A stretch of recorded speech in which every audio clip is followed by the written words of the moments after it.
નમસ્કાર દર્શક મિત્રો, ખબરશે.com પરથી હું દ્રષ્ટિ નાયક આપ સૌનું સ્વાગત કરું છું. આપણામાંથી કેટલા બધા લોકો એવા છે જે બીજી કન્ટ્રીમાં, બીજા દેશોમાં જઈને પોતાનું જીવન જીવવા ઈચ્છે છે. ભલે ત્યાં સ્ટ્રગલ હોય, પરંતુ ઘણીવાર આપણા જે સપના હોય છે તે એ રીતે તૂટી જાય કે આપણી હિંમત પણ ભેગી નથી કરી શકતા. તો વેલિડ વિઝા હોવા છતાંય અમેરિકામાં એન્ટ્રી લેવામાં પ્રોબ્લેમ થઈ શકે.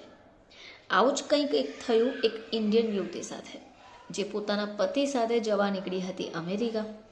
પરંતુ અબુધાબીમાં ઇમિગ્રેશન ક્લિયરન્સ કરતી વખતે પતિને ટ્રાવેલ કરવાની મંજૂરી અપાઈ અને યુવતીને અટકાવી દેવાઈ અને પૂછપરછ કર્યા પછી સેકન્ડરી ઇન્સ્પેક્શન માટે મોકલવાઈ.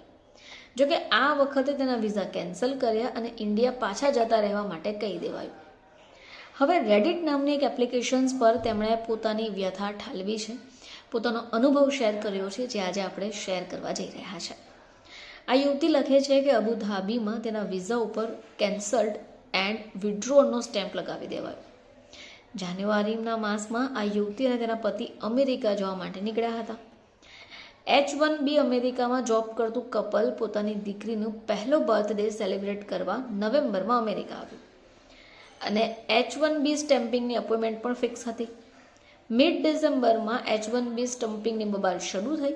એ પહેલાં ડેટ હોવાથી કામ પૂર્ણ થઈ ગયું. હવે જાન્યુઆરી 2026માં અમેરિકા રિટર્ન થવાની ટિકિટ બુક કરાવી. અબુધાબી પહોંચ્યા પછી પ્રિક્લિયરન્સ દરમિયાન તેમનો કેસ ફ્લેગ કરાયો. હસબન્ડનું ઇમિગ્રેશન ક્લિયરન્સ કોઈ સમસ્યા વગર પૂર્ણ થયું. આ યુવતી લખે છે કે પ્રી ક્લિયરન્સ દરમિયાન તેને કેટલાક પ્રશ્નો પૂછાયા અને પછી એવું કહી દેવાયું કે તે અમેરિકા નહીં જઈ શકે. તેમને એવું પૂછાયું કે તે ઇન્ડિયા કેટલો સમય રહીને આ દરમિયાન તે કામ કરી રહી હતી કે નહીં.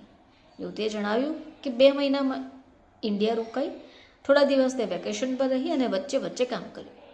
જોકે એમ પણ કહ્યું કે પોતે પેડ લીવ પર હતી અને જરૂર પડે ત્યારે કામ પણ કરતી. પછી યુવતીને સેકન્ડરી ઇન્સ્પેક્શન માટે મોકલાઈ, જ્યાં તેની પાસેથી લેબર કન્ડિશન એપ્લિકેશન માંગવામાં આવી.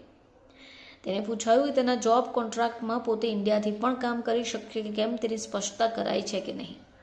હવે કોન્ટ્રાક્ટમાં કોઈ ચોખવટ નહોતી, એટલે આ યુવતીને ના કહી દેવાયું અને કહેવાયું કે તે ઇન્ડિયામાં ઓવરસ્ટે થઈ ગઈ છે. H1B હોલ્ડર માટે ઇન્ડિયામાં રહી અમેરિકન કંપની માટે કામ કરી પગાર મેળવવો એ USAના લોની વિરુદ્ધ છે. હવે એટલું કહેવામાં આવ્યું ને યુવતીના વિઝા ત્યાં કેન્સલ થઈ ગયા. તેમણે ફરી વિઝા સ્ટેમ્પિંગ કરાવવા પડશે. હવે સમસ્યા એ છે કે H1B વાળા અત્યારે સ્લોટ જ નથી મળતા.